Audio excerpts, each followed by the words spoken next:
Hello and welcome back to the Movie Pope podcast. And today we are taking a look at Christopher Nolan's latest movie, Oppenheimer, a movie about centering on the eponymous character of J. Robert Oppenheimer, leader of the Manhattan Project that would eventually produce the atomic bombs used by the United States against Japan during World War II. This gripping drama stars Cillian Murphy as J. Robert Oppenheimer, with Robert Downey Jr. as Louis Strauss, the adversary in Congress who's trying to discredit him, along with other numerous notables such as Emily Blunt as Kitty, his wife, Florence Pugh as Jean Tetlock, his mistress, and countless others that are too much for me to hell of a recount. cast. Exactly, but it was a great romp, and we actually saw it on Saturday. And can I just say, I've never gone to see a movie in the morning, but it was a 3-hour movie, and when I think about it now, it was actually a pretty good call on one of our friends' part to go see it at 10:20 because because it would have been a lot more exhausting if we had gone to see it in the afternoon or even the evening. For sure. So Lee, as both the movie Pope and the resident Christopher Nolan fanboy, what was your overall take on this biopic? So I will give Nolan some props, and I would say to call me a fanboy might be fairly accurate. I do really like him as a director. I think he's one of the few good ones that are still out there compared to what we're getting. So I will, I would say compared to his last movie that he did with Tenet, I think that this was definitely more in the realm of what I like to see from Nolan. I thought it was a very strong movie. I think the performances were fantastic from a lot of these characters. Like you pointed out, there's just really too many to name. And I remember when I saw Josh Arnett in that, I was just like, wait a minute, is that Josh Arnett? I had not seen him in a long time, but like I said, I really liked what he did with the role. So tons of people that are in this. And like I said, I think it did a great job of giving us, I would say, like a taste of the Oppenheimer, right? Because there's just so much that goes into his life, his story, and we see it trying to be told. And I think probably my biggest hang up with it was it felt like there just wasn't enough time to give everything justice. And I think that's something that kind of took me back in the movie. And I remember as I was leaving the movie, I was thinking to myself, like, you know what? This would have been better as like a mini series. I thought it would just be more interesting to kind of get more of the characters, because I think we just see so many of these characters and they don't have as much of an opportunity to shine, right? They do a good job, but they only could do so much. And I think that was just like one of my big takebacks from it was I wish it just, even though it was a 3-hour long movie, right? I think it was maybe an example of something where, they try to bite off a little bit more than they could chew with this. And I would have liked to have seen it maybe in a different format where I think it would have maybe given itself a little bit more time to kind of slowly get to everything it wanted to be able to do with it. So I think, a good movie, obviously something that, it is very dialogue heavy. It's obviously a lot about kind of the experience, the fact that, we have to ask a lot of questions, which, we see Oppenheimer struggling with is, hey, we're sitting here, are we just scientists that are doing this? Or, are we the ones that are really blaming, are we really the ones that are creating this very destructive power? And kind of the very hard choices that go into that. And I think that's illustrated very well with the scene with good old Gary Oldman, right? That we see there with Truman, and we see kind of being depicted, and we see this kind of moment. And I don't know how historically accurate it is, right? So I don't know too much about that. Would be something interesting to see a little bit more about. But it's like, Oppenheimer kind of talks about how he's, his hands kind of feel like they have blood on them.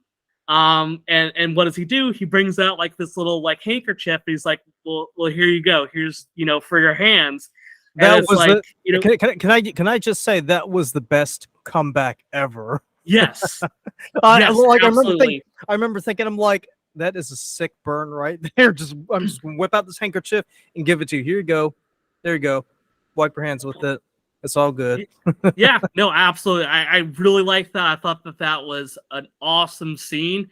And I think the fact that, he's kind of, he kind of mentioned, Truman mentions like, hey, you know what? No one's going to really care about the person that invented it, right? They're going to care about the US, right? They're the ones that dropped it.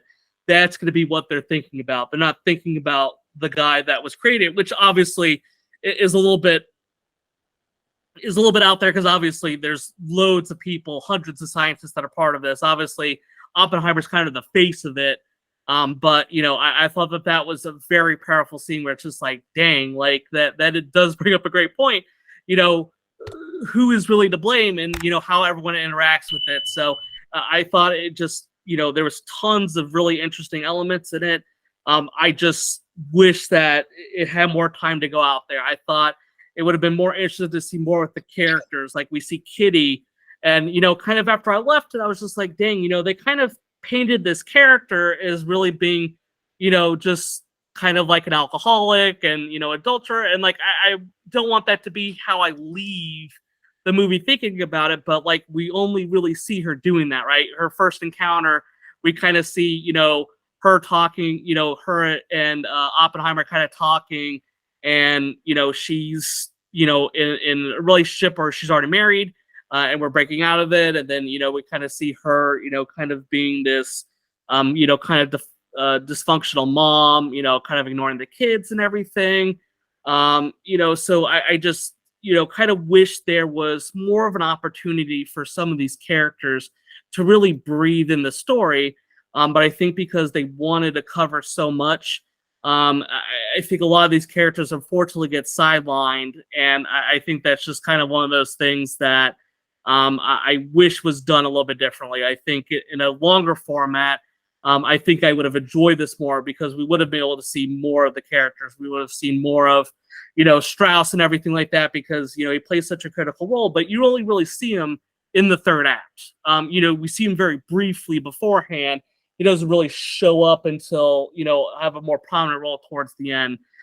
So I think there's just parts of it where it just feels like we're trying to cram so much of the story into 3 hours, which seems long, but there's obviously such a story to tell with Oppenheimer as a character, his motivations, everything that happens there.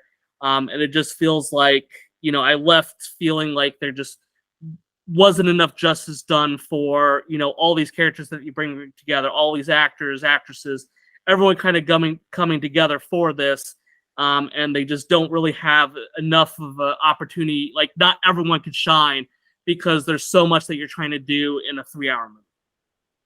I mean, to be fair, I mean that's the pitfall that a lot of these historical dramas run into. I mean, the most infamous one would probably be Alexander that Oliver Stone made.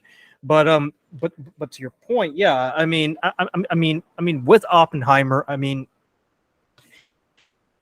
there's a split between trying to tell the story of the man and the story of the bomb, because both are equally compelling storylines.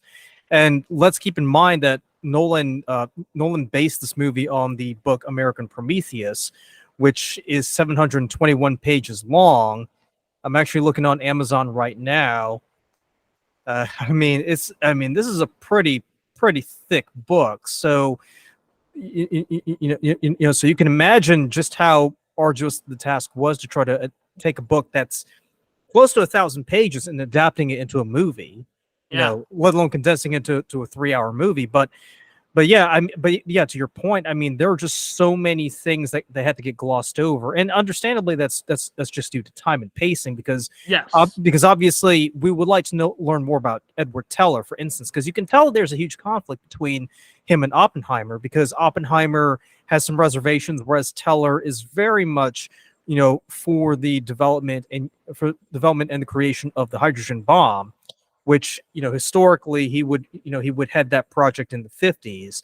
following World War II, and I figured, if Nolan had considered doing this as a mini series, you could sort of, create parallel rivalries between Oppenheimer and Teller to where Oppenheimer realizes, the implications of this act and decides to hold back, whereas Teller is become sort of blind by hubris, because you kind of get that in the film. You kind of get that feeling he's a bit too proud, and he starts acting cocky around everybody else, to the point where Oppenheimer says, "Well, all right, fine, just go ahead and work on whatever you want to work on," because he's just too ambitious. He just doesn't want to work on what everybody else is doing.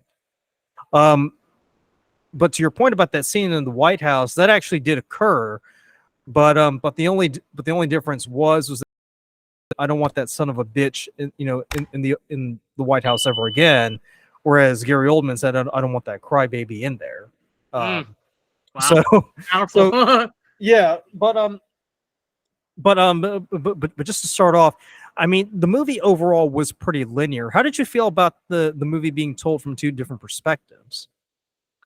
I mean, it's a Nolan thing to do, right? I thought it was, the storytelling to me, I think, was just different for this, right? I would call it odd, right? It was a little bit interesting to see the path they go down with that, especially because, we start to see these black and white scenes told from Strauss's perspective, and they're kind of, there's one or two scenes, in the first and second act respectively, and then obviously it's a lot more heavy in the third act, where a lot more of this stuff was going on. I thought it was interesting to see it done like that. Once again, I think it just goes back to, there's so many things that you're trying to build upon. I just don't know how well it worked for helping tell that story. It's almost like I felt like we got the Cliff Notes version of everything in there. And obviously, there's only so much you could do when you're trying to create a movie with this. I did find that to be odd. It was interesting how, I would say in a lot of movies, we have the bomb being kind of exploded, and it happens at the end of this. It really was the end of the second act, right? And then we jump into the third, where it's like it's the aftermath of, everything that happened. It was just kind of interesting where a lot of people build up to that really explosive moment, and that typically is, kind of the big thing that happens at the end. But with this one, it kind of hit that high, and then we kind of went into this, almost like courtroom procedural type of drama, where it's like we kind of take a very different look, where, you have him, getting grilled during the security council thingamabobber that was happening. And obviously, you obviously have Strauss in there also having his whole thing. So it's just kind of interesting how that storytelling, kind of went in like that. So, I mean, I was okay with it, but it definitely just felt odd. It's not something you would normally see from really any other director that's out there. So let me bring this point up too, because you mentioned it when we left the movie theater that Saturday. You did mention that they didn't put as much emphasis or focus on the Manhattan Project, which is something you would have liked to have seen. Do you think that would have made the movie better if they focused more on them building the development of the atomic bomb, or do you think maybe they should have just focused on the life of Oppenheimer and not so much as the bomb? I mean, that's a great question, and I think you have to look at, I guess, what the purpose is. Which, I mean, with it calling being called Oppenheimer or not, if it's called the Manhattan Project, we can make an argument. So I think with the story you're wanting to tell, it makes sense to do it the way that they did. You have to have some of that, understanding at the beginning, where we kind of see him as a youth. We kind of get a little bit about kind of his story. We do see a good bit of focus on the Manhattan Project. I think my big qualm was there was so much build up to the bomb, and I love the sequence building up to it. And then when the actual bomb detonated, it didn't hit me as much. So I thought the buildup was really fantastic. You really start to feel that deadline. They're talking okay, we got to get this done at this date. And then it's okay, we got to get this done in 2 hours. And it's okay, we have to have the storm break. and then they're kind of doing this countdown, like that tension, you really feel that. And I think that was such a fantastic job with how they helped kind of create that moment. And then, like I said, it felt like, we kind of got the ball. I think, it would have been, at least for me, it would have been interesting to see more of the impact of everything that goes into it, more than anything. But I felt like that kind of was, like I said, a little bit maybe kind of glossed over. I don't want to say it was totally ignored, but it just would have been interesting to maybe kind of like pull back and see kind of the full experience that this has been, created, because we've had so much buildup for it. So I think with the way that they wanted to tell a story, I think you kind of had to do it the way it would have happened. I think it, if I'm trying to tell the story, maybe I'm, maybe focusing more on kind of his early life, his, relationship with Florence Pugh, Jean Tadlock, right? Yeah. Seeing more of like the buildup with that, seeing more of his relationship with Kitty, kind of seeing more of that stuff, and you kind of end with maybe the bomb being kind of the penultimate thing, and it kind of ends with the destruction and just like trying to deal with the grips of everything that you created. So like I said, just different ways of telling the same story. But I think it would have been really interesting to see just kind of like everything builds up to the bomb. You see the bomb, you see everything that happens, and kind of, like I said, the kind of all the different, emotions where, people are happy, people are crying, people are, cheering, and some people are just like, they don't know what to do with themselves. Like, to me, that would have been a very interesting way to kind of end it.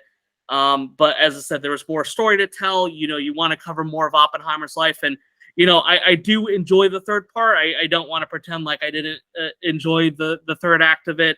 It just felt, like I said, it kind of, the storytelling was odd to me with how everything went through. I will say this. I mean, Oppenheimer is known for the Manhattan Project and for guiding and developing and creating the atomic bomb. So, so obviously it would make sense to include some of those scenes in there. To your point, yeah. You get that tension of everything building up to that moment, but when it actually happens, it feels a bit anticlimactic because you're expecting more from it. And what's even worse is we really don't get that, the sense of the power of the bomb itself. You only hear about it when everybody's talking about, oh yeah, when they dropped it on Hiroshima and Nagasaki, this many people were killed and it released this many megatons. It's like, okay, I'm hearing about it. Yep. But I wish I could have seen more of it. They do have the slideshow too, right? Where they're showing the slideshow. We don't see the slideshow of like the aftermath of it, but yeah, that's another thing that they do where they don't really show, which I guess is in good taste, right? Like, I don't think, we don't have to see, burning corpses and everything like that. But yeah, like they definitely don't show the true gravity of it. So so another point I wanted to bring up was the fact that throughout the movie you sort of get this tension that's going on within Oppenheimer himself, because you start to see hints of it after the bomb is developed and detonated. And he gives that speech, he sees that that flashing light and everybody's just burned away, and then he gets another flash again when he's sitting at that security clearance, I guess kangaroo court, and he sees the same thing. What was your take on the whole hallucinations of everybody burning? Do you think that was a good move, or do you think maybe it's a bit heavy-handed in trying to show Oppenheimer being guilty or possibly going mad, or what? No, I actually really enjoyed those scenes, and I think, a lot of that, kind of third act and a lot of things that are built into that are really, Oppenheimer struggling with everything that happened, right? Or trying to rationalize everything that happened. Him trying to tell himself like, hey, I just created this, I'm not like a diplomat. I'm not the one that's, making that choice. We see his interaction, with Truman, and, he's bringing up the fact that, hey, you know what, you're one piece of this. And no one's gonna really remember you for doing it. Everyone's gonna, or at least the Japanese are gonna think of the U.S. They're not gonna think about, oh, this Oppenheimer guy was the one that bombed us. It's the U.S. that did it. So I did find those scenes to be very interesting. I think it shows his kind of inner turmoil as he struggles with rationalizing everything that happened.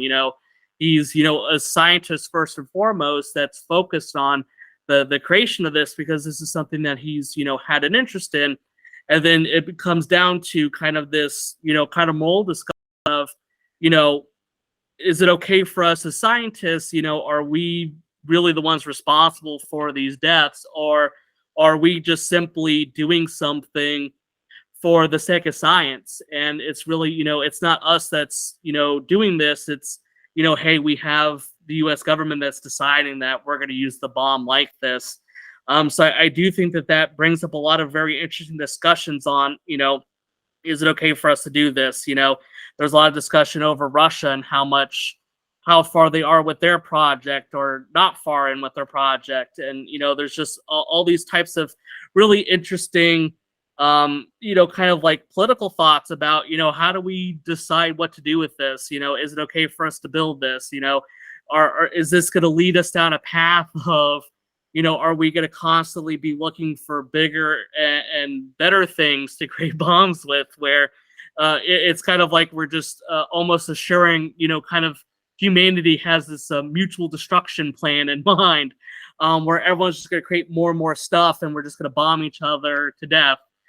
So I like those sequences because I think it just really speaks to his character and his struggle of trying to figure out, like, I've created this, right? I know that, this is going to be, or we see it being utilized, and we know like the aftermath of it. And, how does someone deal with the idea that something I created caused the death of tens of thousands of people, though, did it, help protect, hundreds of thousands of lives from dying, American soldiers? So there's a whole lot of very interesting topics that you can look at that. So I was perfectly fine with that. I think it was a great way to show his own turmoil and really, how we're still talking about this, almost 80 years after the fact.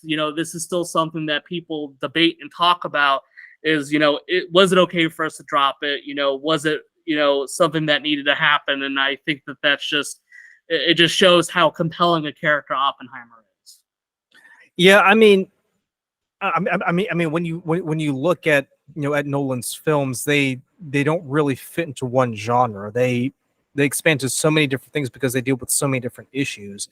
I mean, on the one hand, to your point about about Oppenheimer's moral compass, it is a bit of a morality play, and that's something that's pretty common in Nolan's films. I know the biggest one was in The Dark Knight, where the two boats had to decide which one had the audacity to blow the other one up. But in this particular case, there's veracity to it because it was a moral issue that not only Oppenheimer had to deal with, but everybody else in the U.S. In the aftermath of those atomic bomb droppings, and even to this very day. But what I found very, very interesting, especially with those flashbacks, and especially with the tone and the atmosphere, is that it was very much like Gothic fiction, because remember in high school we had to read Frankenstein, where we were reading about how the scientist creates life, and he soon comes to regret it because it has a lot of terrible implications. And there's a bit of a Gothic element to it because Oppenheimer, at first, he's delighted to be in charge of something so prestigious, but when he actually comes to the realization of what he's created, he's less ecstatic about that because he realizes now that what he's created is his child, but it's a child with a terrible legacy, as it were. So I want to ask you about the whole what am I trying to say here? Gosh, I'm drawing a blank right now. I'm so used to doing this on a Saturday. So let me ask you this: what did you think about the whole narrative frame of not narrative frame? What did you think about Strauss as a character? Did you think that Nolan was trying to make him into a villain, or was he trying to be an ambiguous character, but he sort of leaned towards being villainous? Does that make sense? Yeah, no, I get where you're going at with that. So I would say I didn't really look at Strauss as a villain, right? I just look at it as a different side of the coin. And I think that's kind of the way I've always kind of viewed this, is just everyone has different input or different beliefs on what should happen. And I think that, Strauss kind of had, kind of a similar outlook with that, is that, I think the way he's portrayed, yes, I do understand where a lot of people come from this idea of him being the villain. But really, I've always just looked at him as being, someone that just obviously had some, kind of personal drawbacks with him. And ultimately, people just have kind of different viewpoints on how to address and deal with things. So I don't look at it being super villainous as much as I just look at characters just kind of like being people. And I think that that's just ultimately something that happens, is we're going to see people, kind of showing their, strong points, and some people showing not so strong points. And, there is a lot of that question of, how much are you going to blame one person or the other? I just feel like there was just so much that goes with it. I don't think anything was truly in a villain in this. It's more so looking at different ideals and ideologies and how they all kind of clash in this really big historical moment where Oppenheimer's kind of the center of it, and all the different pieces that fit into it. So I didn't really look at him in a villainous role. I just looked at it as a guy that obviously wasn't a huge fan of his, and maybe had different ideals on stuff, like brought up stuff with the fact that, I mean, we did find out that one of the people that he appointed was feeding information to the Russians. And, there was information showing like, hey, Russians might actually have some leverage with this. So I think, people are doing things that they feel like are right, where, maybe in retrospect, we could say like, maybe it wasn't 100% correct, but it's him just looking at the situation, being like, hey, you know what? You brought this person in, this guy was feeding information to the Russians, and he's sees the bomb, or there's like information that he sees that Russia was using a bomb. So he's starting to paint this picture. Strauss says he's starting to paint this picture that, hey, this guy is the one that's leading towards all this happening, and he kind of puts the blame on him. So I don't look at it as like a villainous thing. It's people looking at the situation, interpreting it in their own way, and acting upon that interpretation with the best idea that they have. Yeah, but to be fair, I mean, he did provide, the FBI files to that Bolden guy, and then he did, I guess you could say, he kind of rigged that whole security clearance meeting for Oppenheimer. So I mean, to a degree, I can sort of understand where you're getting at, but at the same time, I mean, if you're gonna orchestrate something like that, there has to be a lot of vindictiveness in you to want to do that, because anybody can take a contrarian, viewpoint, but not go through the lanes that Strauss went through. I mean, look at Teller, for instance. Oppenheimer and Teller, definitely had different ideas on furthering the advancements of atomic weaponry, like I mentioned before, and historically, Teller went on to to oversee the development of the hydrogen bomb. I mean, those two were were at odds with each other, but Teller at no point tried to revoke Oppenheimer's security clearance. He didn't try to dig into Oppenheimer's past and show that he had sympathies to communism or Marxist sympathizers. And Hold up, wait a minute, 1 second. Did when the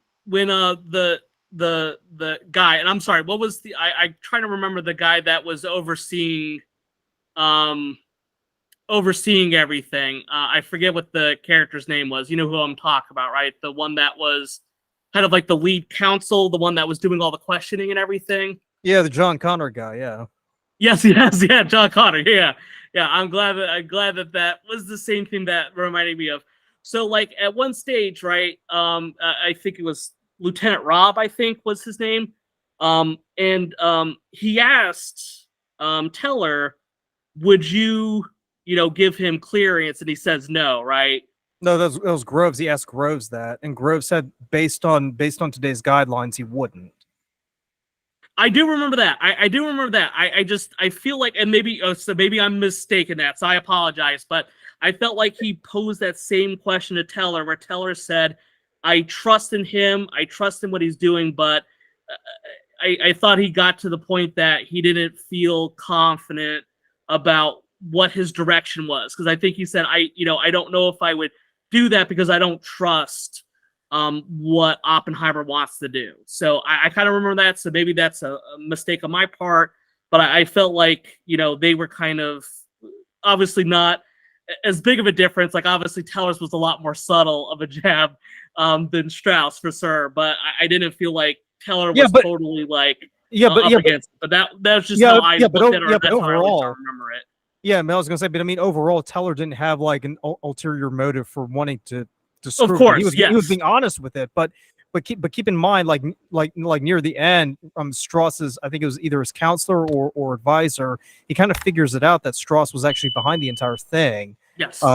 In order, I mean, basically to run him over with a bus, just so he can get to that cabinet position, only to get rejected at the last minute by JFK.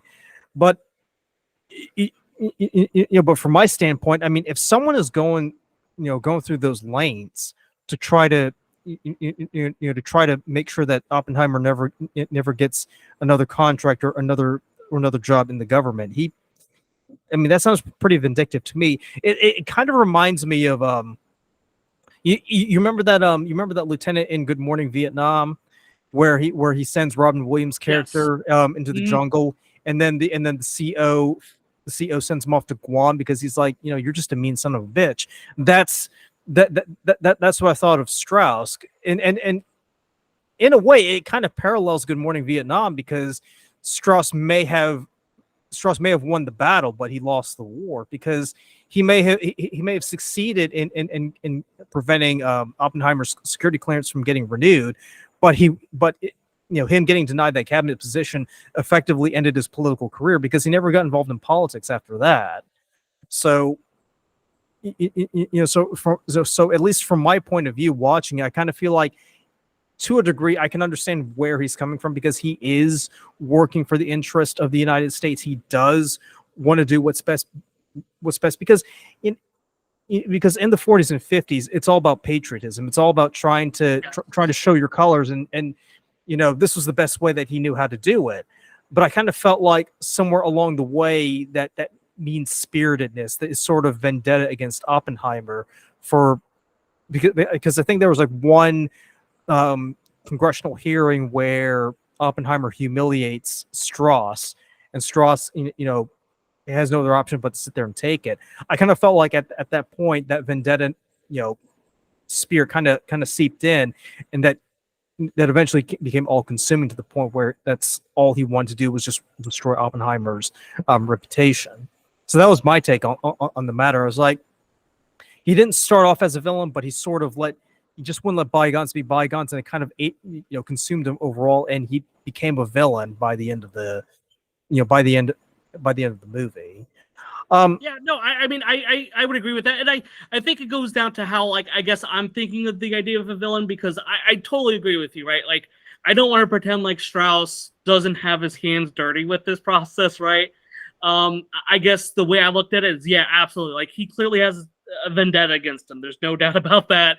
Won't even pretend that. I think where some of his ideals come from is the idea that, like you said, there's this very high idea of patriotism. So, if I feel very strongly that this guy that, yes, I do despise as a person, right? Even though he's here, I don't like him. There's enough evidence out there that I can connect the dots to say, like, hey, Oppenheimer's not an up and up. There's, definitely some questions about his, loyalty, his allegiance. and he tries to force that all together in essence. So yeah, I guess I would agree with the idea that he did ultimately become kind of that villainous character, but I don't think it's, how would I put it? I don't believe it's as, maybe it's not as black and white, right? I think that there's the personal thing that I would agree with. He's definitely a personal villain, but I think there are some, concerns that popped up where he kind of maybe forced his hand a little bit too hard, but he was doing it maybe for more of the greater good as opposed to an own personal thing. But I do agree with you. I think that there's plenty to not like about Strauss and Robert Downey Jr.'s presentation of that. Right, right. Well, not to get too bogged down with Struss, I do want to move on. So, what was your It's a two-parter, really. I mean, so what was your favorite aspect of Oppenheimer as a character, and what was your least favorite? Because Oppenheimer is a very complex character. I mean, he's a brilliant scientist, but at the same time, he's very much given to to women and alcohol and smoking. I mean, he was pretty much a man of his time, but at the same time, he's this brilliant intellect who's thinking millions and millions of miles ahead of everybody else. What did you like and what did you not like about Oppenheimer's characteristics in the movie? Yeah, I mean, I would say, like, as far as the likes go, like, I just feel like he's such a very interesting character. We start to see how he's able to kind of like break things down. Like, you have to imagine him, kind of being a part of this huge project. He has like so many things he has to really branch out of his comfort zone in order to really be able to kind of like do this all in kind of like the idea of science, right? He's someone that I think he has kind of science at that forefront in a lot of his thinking. And, he's somebody that, by his own admission, right, he was bad in the lab, but he was really good at theory, right? He, understood theory. He, that was what he had the most passion with. So to see him kind of use that passion and kind of create and do more with that idea, I think is really impressive. And I think too, like when everything happens, you start to see more of that human aspect of it. He's not thinking as a scientist in certain stages. He starts to feel more of like, okay, like we created this, it's been utilized. This bomb has been utilized to kill, tons of people, right? Hundreds of thousands of people. I think at the end of it, so you start to see him, really focusing on that scientific aspect of everything. And then you start to see it being more of a personal drama. And I really liked how it felt like that kind of transitioned throughout. I think something I didn't really like to see is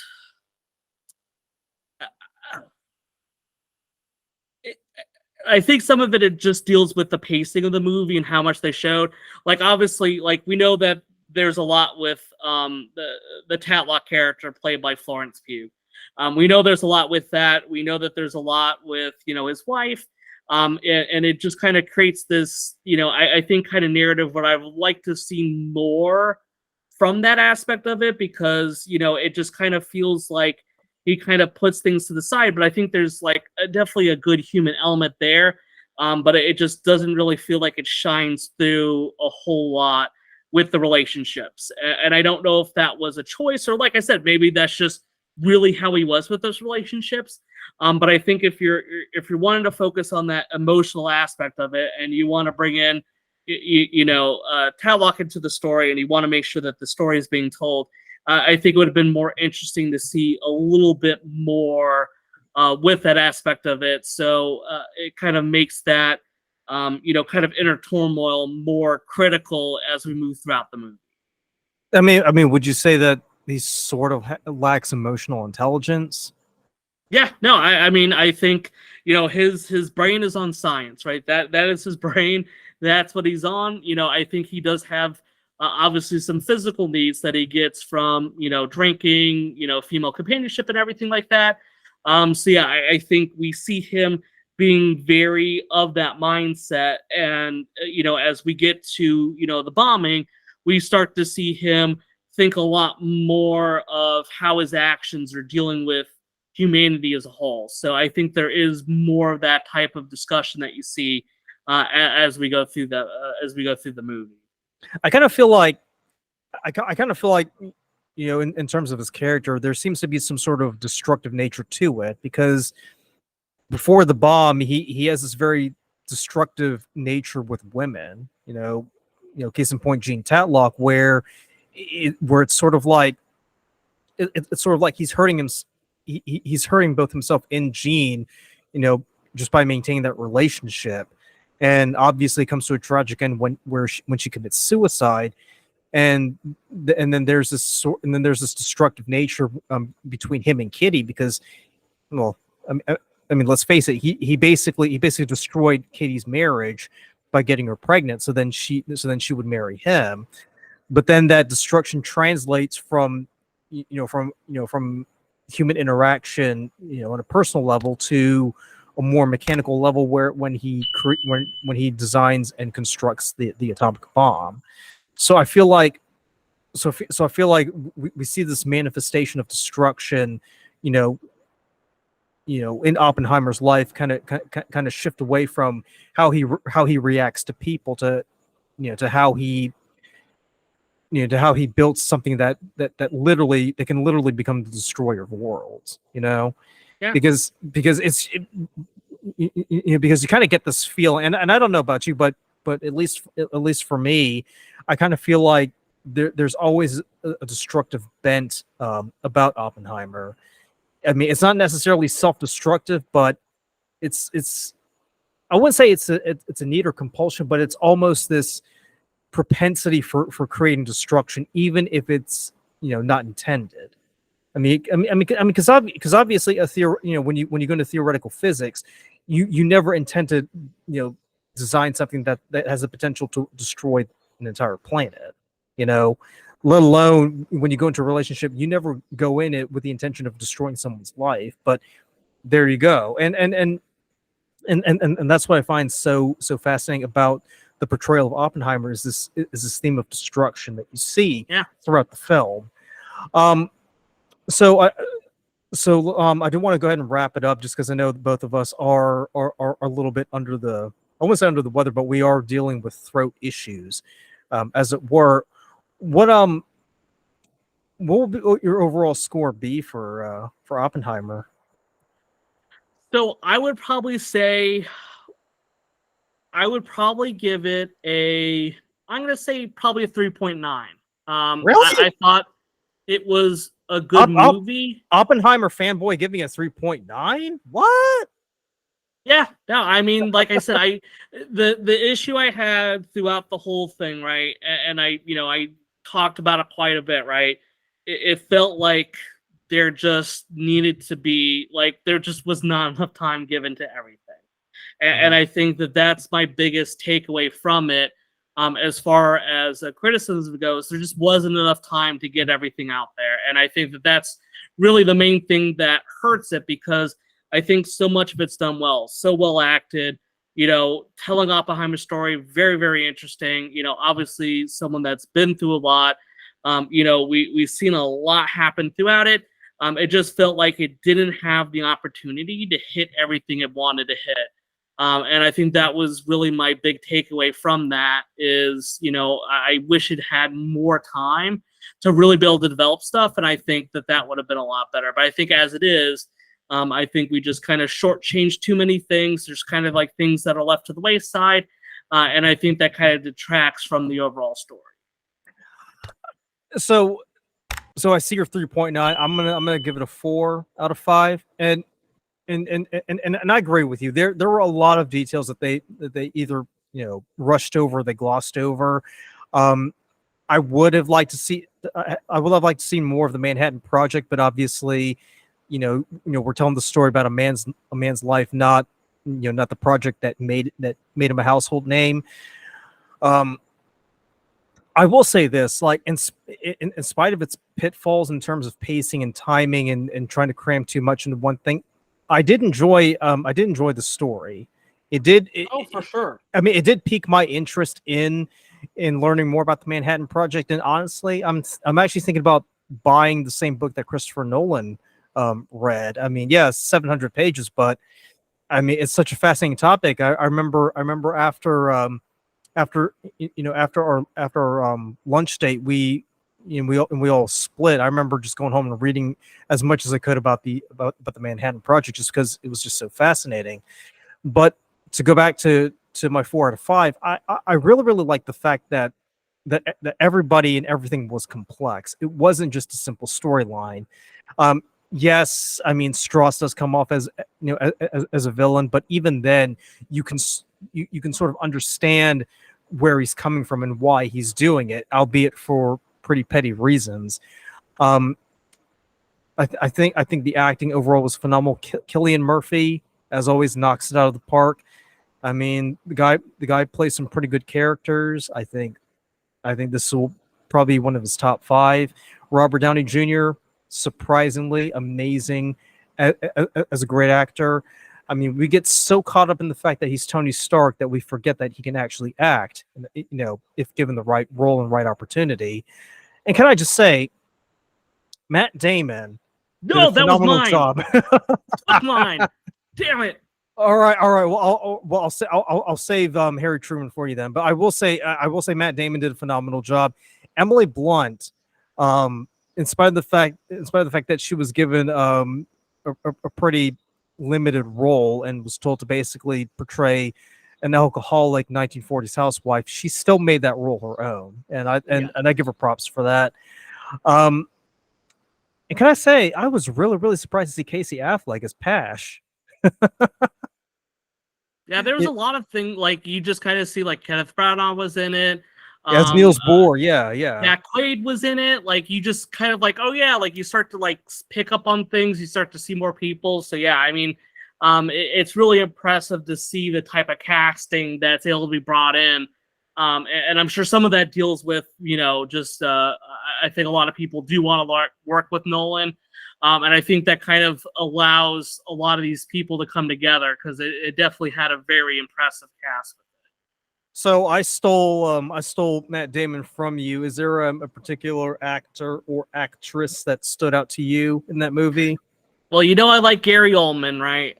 Gary Oldman is awesome, and like I said, even though literally had 2 minutes of screen time, Gary Oldman had no problem.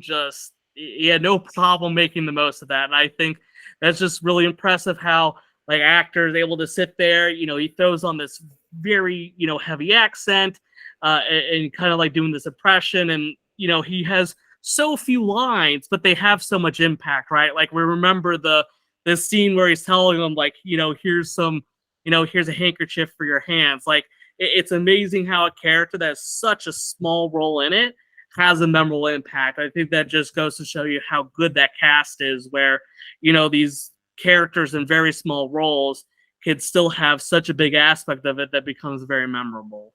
Right. And it just shows just how dedicated Nolan is to perfecting that craft. Well, before we sign off, do you have any last thoughts, any last words you wanted to give on this movie? No, I think that wrapped it up. Like I said, I just wished I want to see more. I'm kind of like you, where like the Manhattan Project's such an interesting, kind of discussion. And I think there's just, so much discussion about, the use of the bomb, how much it made sense. Like I still, enjoy that type of just thinking, the debate that happens with, certain aspects of it. So I'm happy. And I'm glad that this was a good movie, right? I think, we see so much. Like, everything is either like a continuation, it's a rehash, it's a remake, it's a reimagining. We're restoring, Disney's like doing IPs over and over again. To have a movie like this get so much attention and, really, hit a very strong box office, I think is very refreshing, because I think we've unfortunately gone down kind of a troublesome path of just, not having any real original things out there.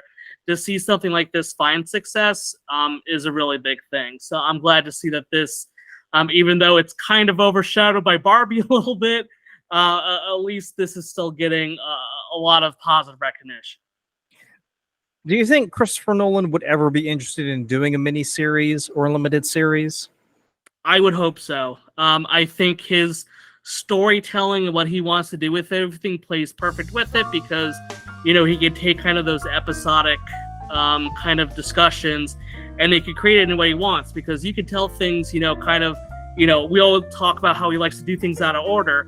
Well, hey, guess what? In a mini-series, you know, episode 1 could be the start, episode, you know, 2 could be the end, and then you can tell things in between, kind of like Memento, right? So I think he definitely could do a lot with that, especially if there's good subject matter, which I think Oppenheimer definitely would have played a fair card with that. So I do think there is something to be said with that. So who knows? Maybe there's something that comes up that catches his interest that he feels like would be he would be able to tell in that type of format. Excellent. Well, we're going to go ahead and wrap it up, but thank you so much for those of you watching this podcast. And remember, let's try to shoot for 50 subscribers, you know, so spread the word about this podcast to all your family and friends. The more views, the more subscribers we get, the more love we get, the more opportunities we have to review more movies and TV shows.